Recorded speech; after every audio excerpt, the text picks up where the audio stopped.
This is Sports Weekly.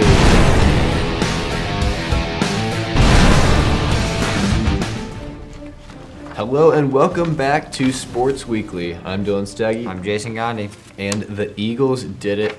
They beat the Patriots on Sunday to win the Super Bowl. We'll talk about that later, but let's get right into it with some college basketball. As usual, we have three things to talk about each. Jason, you're up first. Yeah, I've gone with the same three teams pretty much every week. Purdue / some local team, Oklahoma, and Michigan State. I'm rolling with that same theme. First, Purdue. They're getting their gut checked. The Boilermakers' quest for Big Ten title comes down to this week. Ohio State on Wednesday, and then they travel to East Lansing to face my Spartans on Saturday. Yes, we know Purdue's won 19 games in a row, but the past 4 wins have come by single digits, including Sunday's 2-point escape at Rutgers, which we both watched. I thought they almost were going to blow that one. They barely held on. Number 2, I want to go home. Oklahoma, after losing at Texas on Saturday and home for West Virginia on Monday, Oklahoma has lost 6 of its past 10, with 5 of those being road games. Now, naturally, the next 2 games are on the road, and Saturday was Trae Young's worst 3-point shooting performance from the season. He was 2 for 14. Jeez. Yeah, you can't have that. So, hopefully the Sooners get back to business. And number 3, their one shining moment. The Big Ten doesn't offer a bunch of chances for Michigan State to get a lot of quality resume wins, but this weekend showdown, like I mentioned, versus Purdue will decide, hopefully, this Big Ten race, unless something drastically changes, it should be Michigan State, Purdue, whoever wins, going to the Big Ten, which could turn out to be the number 1 seed if they end up winning the Big Ten championship as well. Mm-hmm. So, big implications this Saturday.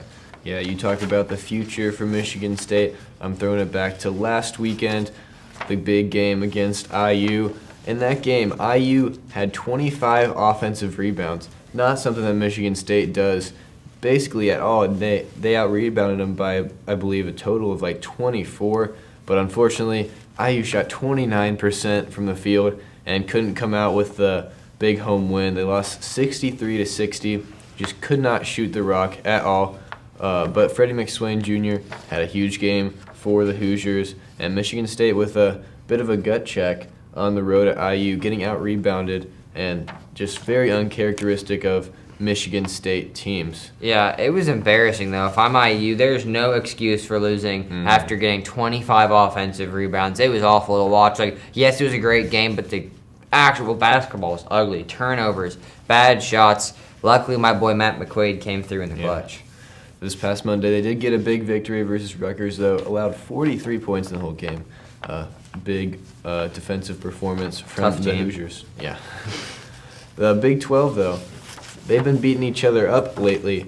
Every team is between 7-3 and 3-7. 8th place Oklahoma State beat Kansas, who was tied for first in the conference this past weekend. And even Texas Tech, who's number 7 in the country, they're tied for first also in the conference. They lost to Iowa State a couple weeks ago.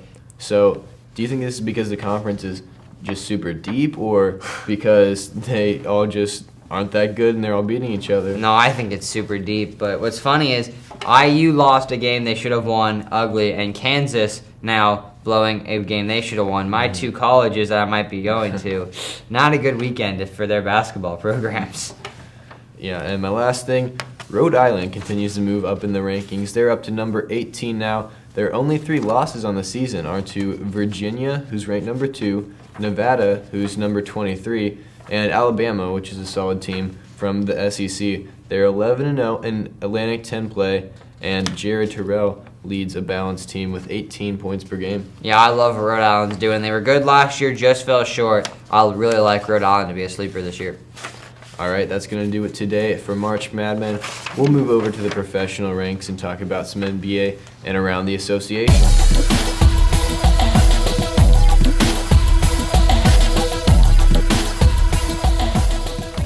All right, and we're back for some more basketball with Around the Association.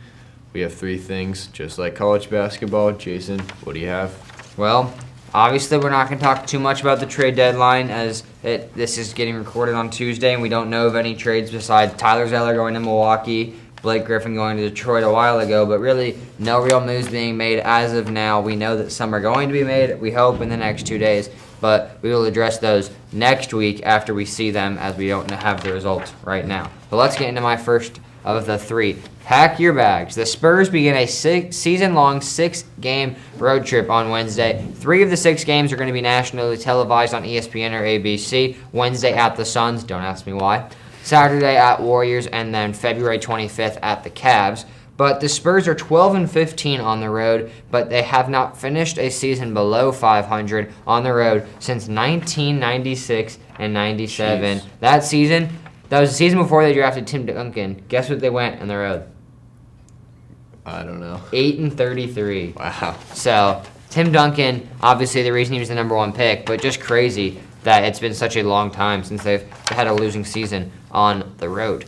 Next man up. Every coach preaches it, but the Wizards are living that model right now. No John Wall, no problem for the Wizards. They have won 4 straight games, tied for the longest win streak of the season, and the Wizards have also won consecutive road games by at least 15 points for only the second time over the past 35 seasons. The other instance, February 12th through 14th in 2012. Yeah, I think the Wizards might have got a little lucky, though. Victor Oladipo wasn't playing when they just beat them this past weekend. Yeah, but, I mean, still, just big wins. 4 in a row. You can't make that stuff up. You can't get lucky 4 games in a row. Wizards playing well without John Wall. Number 3, same old story. We do this every year, but this time, and I think this is legit. Another national TV game, another embarrassing loss for the Cavaliers.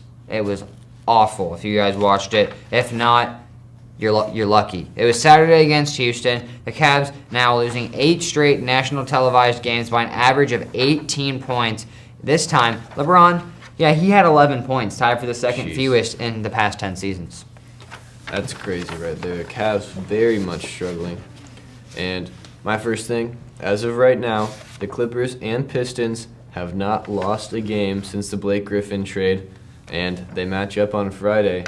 And I'm still very sad about it, but I will be recording the game because we have senior night for basketball. We'll talk about that later. What time is the game at? 7. We can watch it during the broadcast. Multitasking. All right, we'll see about that. Don't want to hurt the viewers out there. We watched the Eagles-Falcons game during the Martinsville broadcast. Wyatt talked about it on his podcast. I've watched Laker games before. It happens, I get it. All right, my second thing, though, Nuggets, they've won 3 straight, and they're 1 game behind the Thunder for the 5th seed in the West right now. Gary Harris, he's been really good. He hit the game-winning shot against the Thunder and dropped 27 against the Hornets. They also have a big game Friday.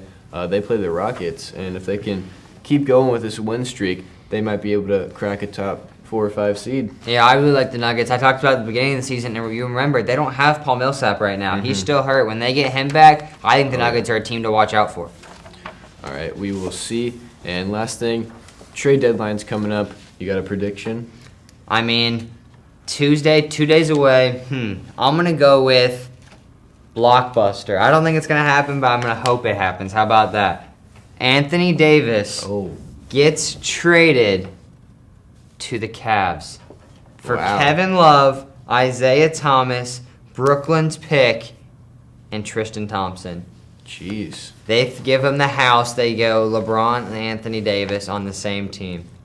Wow, that is really out there. The one I had wrote down, though, is the Cavs. They lose again tonight on Tuesday. Who they got tonight? Magic. Oh, boy.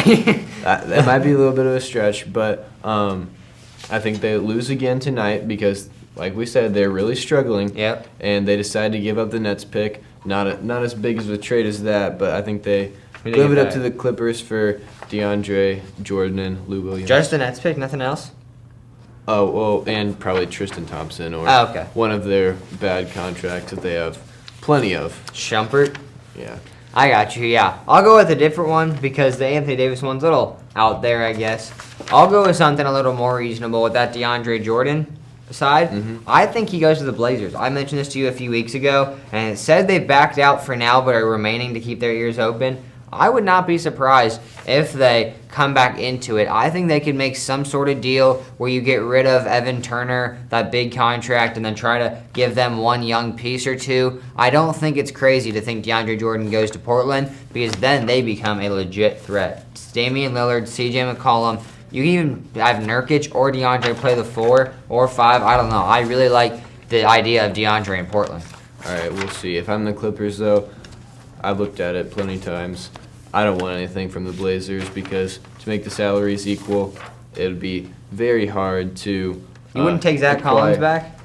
For DeAndre Jordan? You get No. Zach Collins, No. Evan Turner, and a first-round pick? No. Wow. All right, that's going to do it for Around the Association. Big trade deadline. We'll have that for you next week. Now, let's talk about the Super Bowl and Friday Night Football.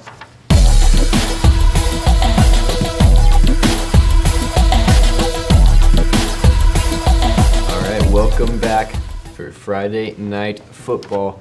Football is actually over, though, so we have nothing else to talk about for the future, unless we're going to talk about next season. But for right now, we're going to talk about the Super Bowl because that was one heck of a game. Yeah, you mentioned what we're going to talk about after this week. We'll start getting into some NFL draft stuff. Follow our Twitter account at the Sports Sermon, Sports with a Z. I'll be putting out mock drafts. And then starting next week on this show, we'll be getting into our draft prep, ranking our quarterbacks, running backs, receivers, talking about the combine, all that good stuff coming up starting next week on Sports Weekly in this segment. So, Super Bowl recap. Your Eagles pulled it out. I was wrong on the Patriots. But why did the Eagles win? The Eagles played to win and not to lose. It's just that simple. There were multiple times that they came out not scared of who the opponent was and were ready to play. Bill Belichick has made a living off of teams in big moments looking across and going, ooh, it's the Patriots. I'm going to play not to lose instead of playing to win at the Jags. We saw it 2 weeks ago Falcons at the AFC last Championship. year. Exactly. These teams have been so used to not trying to lose instead of trying to win, and the Eagles did it and is the reason they are the champions. You see it in 2 big fourth downs. In times where the Jags, the Falcons, whoever else you want to mention, might have punted it to play the field position game that's so highly coveted. No, the Eagles went for it, showed why they believed they are the best team in football, and got the job done, and that is the reason they won. Fly, Eagles, fly. Oh, yeah. Big game from the Eagles and big game from my boy Nick Foles. Yep.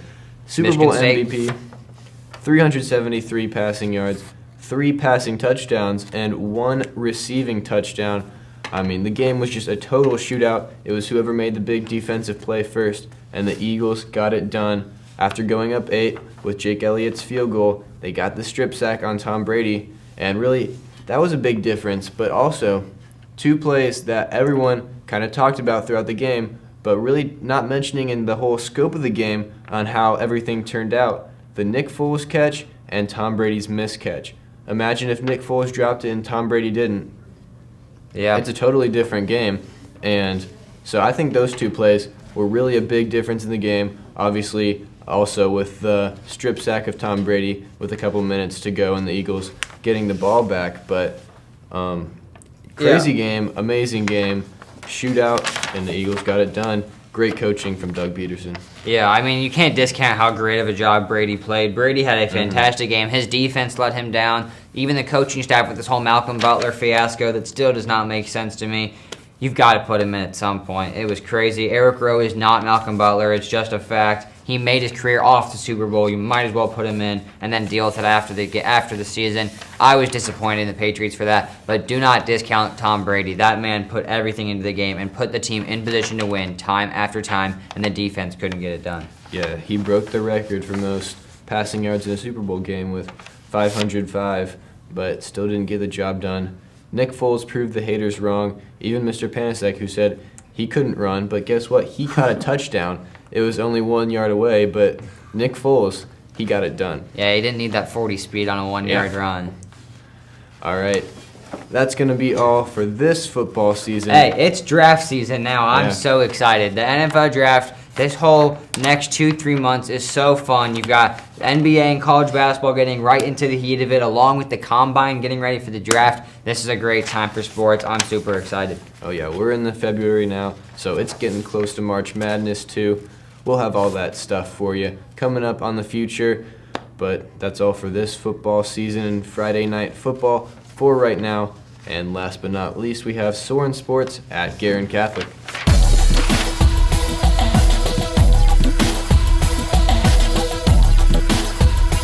All right, welcome back to Soarin Sports at Guerin Catholic.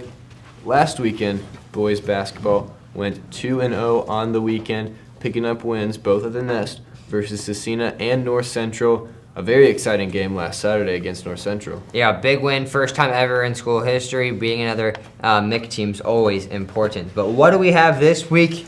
Senior night. This is last year's shirt. This Friday, hopefully you're watching this tonight, it is senior night for us two, along with the 4 players and senior manager, Jonah Lyons. We'll have a shirt also with our faces on it, so you definitely want to get that shirt. But it's versus Washington Community, only game of the week. It should be a great game, but the basketball season does not lighten up at all. The week after, you've got Tuesday versus Broad Ripple, Friday versus Pendleton Heights, 2 games that could go either way. And then the next week is Tuesday versus Anderson, and then it's sectionals time. So only 3 games left after senior night. Season really coming down to the wire where every win matters. Oh yeah, senior night this weekend. Make sure that you come out to the game and get a t-shirt with our faces on it. I mean, what more could you want? If you can't, though, we'll have the senior night, all the activities from that and the game with us two on GuerinCatholic.faithnetwork.com like we always do. Yeah, and shout out to the girls real fast. They beat Brebeuf in a great win, and then had to lead at halftime and just couldn't close it out versus Cardinal Ritter on Friday. Great season by Coach Roth and the Golden Eagles, and good luck to Sydney Geis as she plays at North Central College next year, along with the other seniors who will be making their college decisions shortly. But I think that's it for Soarin Sports GC. Yeah, and that's all we got today for Sports Weekly. We will see you guys next week. Make sure you follow us on Twitter at GC Broadcasting for all the Guerin stuff, and at the Sports Sermon, Sports with a Z, for all of our NFL, NBA, college basketball takes. Bam. That'll See you do guys it. next week. Thanks for watching. This is Sport